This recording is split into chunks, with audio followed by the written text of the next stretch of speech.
Beaks of birds. Birds and animals have a hard, long structure on their mouth called a beak.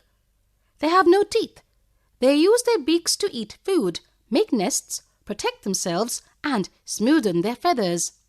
Short, hard, heavy beak to crush grains and seeds. Pigeon, sparrow. Strong, chisel beaks to make holes in the tree trunk. Woodpecker. Long and pointed beak for sucking nectar from flowers. Sunbird, hummingbird. Long, sharp, pointed beak to hold fish.